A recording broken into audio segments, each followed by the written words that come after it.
Bonjour à toutes et à tous, je fais cette petite vidéo pour vous expliquer ce qu'est une assurance vie. Si vous avez cliqué sur cette vidéo, c'est vous commencez à réfléchir à comment investir et à comment articuler votre patrimoine financier. Et bien l'assurance vie, c'est la première solution d'épargne, un petit peu la base quand on commence à réfléchir à toutes ces choses-là, pour plusieurs raisons. Déjà, l'assurance vie, il faut voir ça comme une enveloppe d'investissement où on va placer le surplus de son épargne, dont on est à peu près sûr qu'on ne va pas en avoir besoin dans les prochaines années. Quand on réfléchit à un horizon de placement, à minima, il faut avoir entre minima 4-5 ans devant soi pour que ça vaille le coup. Quand je parle du surplus d'épargne, c'est ce qui ne concerne pas l'épargne de précaution. Donc c'est-à-dire la petite pocket de sécurité qui doit être à minima de 2 à 3 fois son salaire mensuel sur des actifs garantis. On va pas aller chercher de la performance, mais au moins c'est au chaud au cas où on a un imprévu. Et ensuite, il y a tous les projets qu'on pourrait avoir dans les 2 à 3 années qu'on a devant nous, qui nécessiteraient un besoin de liquidité. Pareil, on va pas aller prendre de risques là-dessus, et on va préférer ça garder au chaud sur des actifs garantis, type livret A ou autres actifs garantis. Mais alors, qu'est-ce qu'on fait de ce surplus d'épargne dont on n'a pas besoin tout de suite et qui pourrait être investi dans différentes solutions d'épargne? L'assurance vie, typiquement, c'est une bonne chose puisque c'est un enveloppe d'investissement qui va être assez diversifiée. On va retrouver des actions, mais aussi des obligations et des actions au niveau monde, pas uniquement au niveau Europe. Là où on peut comparer ça à un PEA, le PEA c'est un plan épargne action, on va retrouver uniquement des actions et uniquement européennes. L'assurance vie, pour le coup, on va avoir une bonne diversification et c'est pas mal de commencer par ça. C'est aussi complètement liquide. Donc l'argent n'est pas bloqué. Son capital qu'on investit, à tout moment, on peut le retirer en partie ou en totalité. À titre d'exemple, si on a besoin de faire un rachat partiel, un retrait partiel de ce qu'on a placé, en 72 heures, ça peut être sur son compte courant. L'assurance vie, ça peut coller aussi avec tous les objectifs qu'on peut avoir dans notre vie. On peut avoir plusieurs assurances vie qui vont pas servir à la même chose, au même projet, où on va pas retrouver la même stratégie d'investissement. On peut ouvrir une assurance vie pour préparer sa retraite, avec un horizon de temps du coup assez lointain. On peut ouvrir une assurance vie pour un futur apport pour un achat immobilier, ou tout simplement juste pour se constituer un capital pour faire travailler ce surplus d'épargne et éviter qu'il dorme inutilement sur des actifs garantis. L'assurance vie, c'est aussi souvent utilisé comme un outil de transmission puisqu'au moment où l'assuré ouvre son assurance vie, on va lui demander de nommer des bénéficiaires. Donc en cas de décès de l'assuré, l'intégralité de l'argent qui se trouvera sur cette assurance vie ira aux bénéficiaires que l'assuré a nommé. Et ça ne sera pas taxé comme de la succession. Donc c'est pour ça souvent qu'on est nous-mêmes bénéficiaires des assurances de nos proches. C'est un moyen de préparer sa transmission pour éviter que ça soit trop taxé. Si ce sujet vous intéresse, n'hésitez pas à regarder la petite vidéo qu'a fait mon collègue Mathieu, elle est hyper intéressante.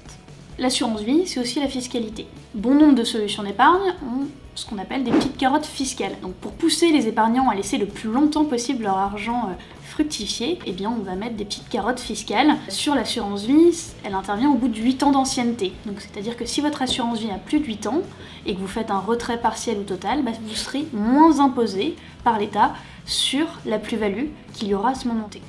C'est pour ça que sur l'assurance vie, on dit souvent de prendre date. Prendre date, c'est important, quel que soit le montant. Souvent on attend d'avoir des montants assez importants avant de s'intéresser à ces choses-là, mais finalement c'est pas ça qui compte. Pour commencer à bénéficier de toute l'antériorité liée au contrat et arriver le plus vite possible à ces fameux 8 ans, c'est bien de s'y intéresser le plus tôt possible et d'ouvrir son assurance vie rapidement, même avec des petites sommes. Ensuite, on va venir aux supports qui vont composer une assurance vie un peu traditionnelle. On va avoir 2 supports.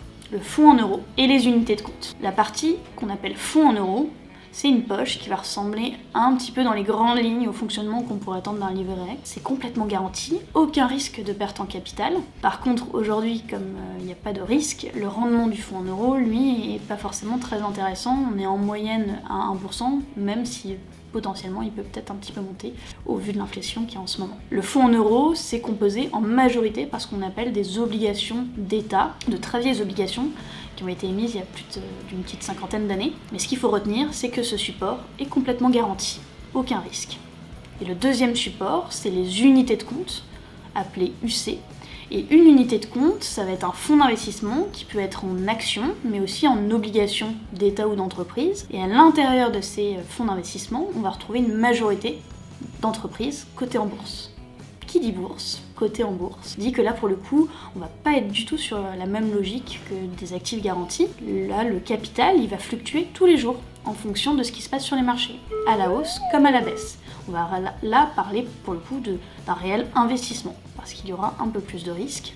Et c'est sur ces unités de compte-là qu'on va aller chercher des rendements plus intéressants que ce qu'on pourrait avoir sur des actifs garantis. En règle générale, finalement, la composition de son allocation en assurance vie est définie notamment par un profil de risque, et donc on va avoir un peu plus de fonds en euros ou un peu plus d'unités de compte en fonction de son profil de risque. Plus on est sur quelque chose de prudent voire modéré, plus on va avoir une grosse partie de son assurance vie sur du fonds en euros, et inversement, plus on va aller chercher des performances, à faire fructifier plus fortement son épargne, plus on va avoir une grosse partie d'unités de compte. Petit tips, si vous avez une assurance vie qui a été ouverte par vos parents quand vous étiez encore mineur, donc qui a une antériorité souvent supérieure à 8 ans, n'oubliez pas d'aller regarder de quelle manière elle est composée.